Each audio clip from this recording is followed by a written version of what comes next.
Alright, everybody, we have sad news. I asked for y'all to pray for Boss. It wasn't too long ago we was fixing his spur that he got whacked off from, we think, jumping up on short metal edge and it cut off. We're not 100% sure. I really believe a fox got a hold to him. He had bite marks in his neck and his cone is tore off through here. We put Jensen Violet on there. We've splinted his neck. I had a little splint type thing that I opened up and put right here. He's been getting along.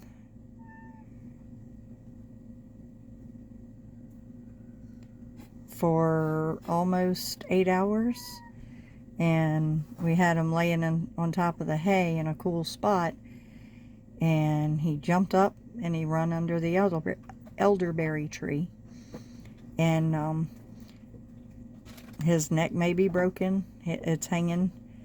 He's in a lot of pain. He was split over here on his neck really bad.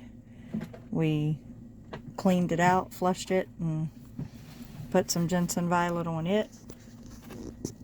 So we're just hoping that our little buddy makes it, and we're just going to try to keep him inside and watch him and see.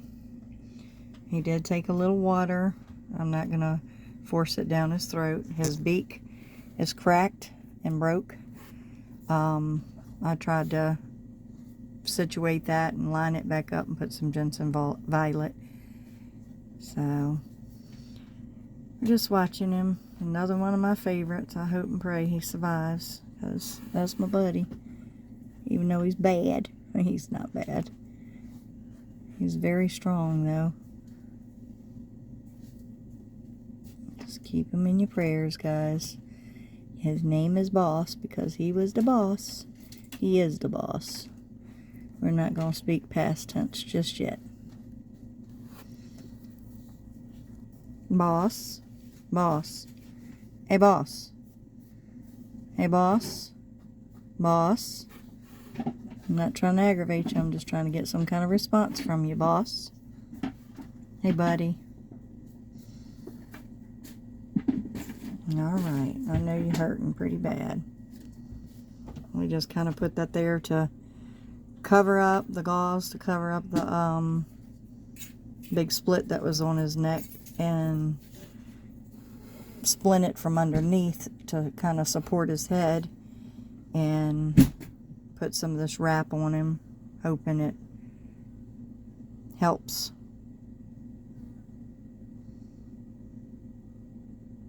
He's trying hard to fight, guys.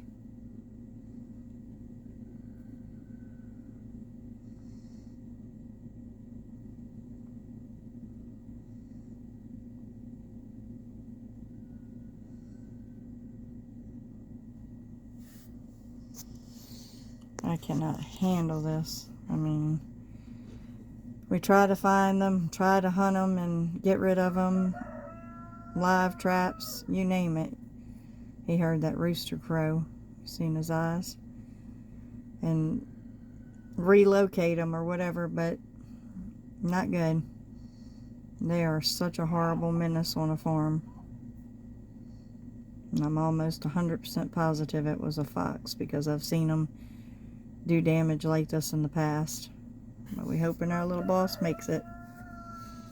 He maybe have to be like Tweety and be an inside chicken for a little while until he gets right. So like I said, guys, just keep him in your prayers, please. He is one of my faves, my ultimate faves. See how he's gotten up and standing up? Poor baby's such a fighter. He's just not willing to give up that easy. Thank God. But if he's not going to make it, guys, it breaks my heart. But I'd rather him go ahead and go than suffer. But he don't have no serious bleeding anywhere. So that's one thing gives me hope. You gonna have to go, kitty cat. You can't be in here. And now he's laying back down.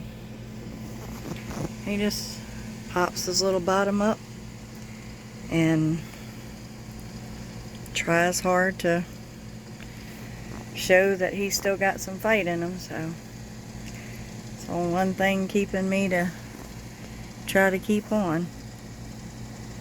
It's because he's trying so hard.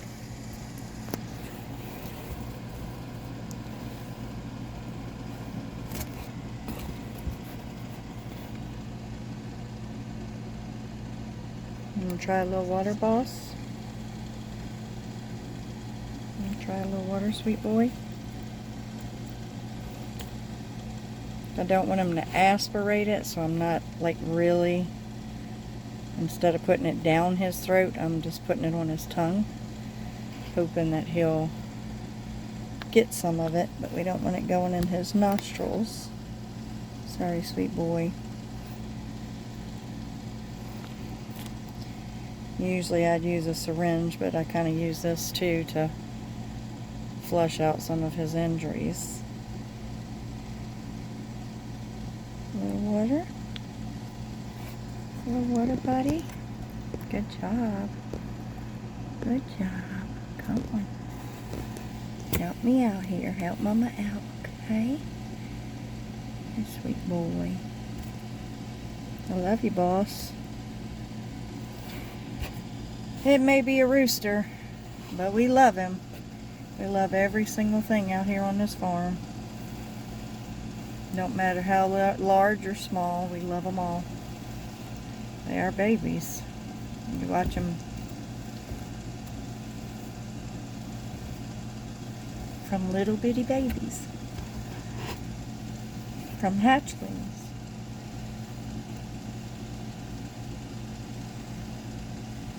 So it does hurt.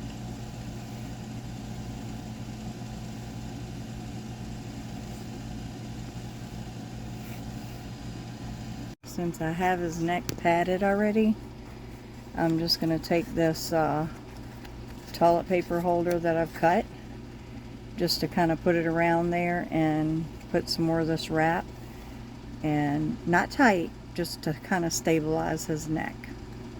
If it was broken, guys, he could be severely injured, but if it was broken, he wouldn't be alive right now.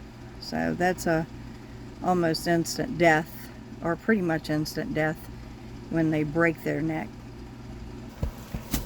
Oh, wait, baby, wait.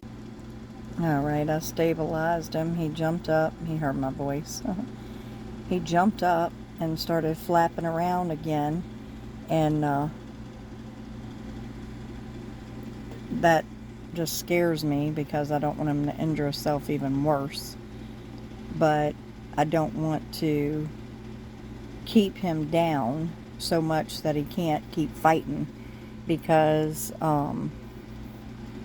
that's the one thing I believe keeping him alive is his will to live and keep fighting. So I just kind of got him wrapped up a little bit right now in a padded little soft area. Hopefully he won't jump up as much as if he feels a little more confined. So just kind of touching base, showing y'all different stages. Poor little guy. Let's see if he wants a little bit more water. A little tiny bit more water, baby. Is that good? Is that good? A little bit more water.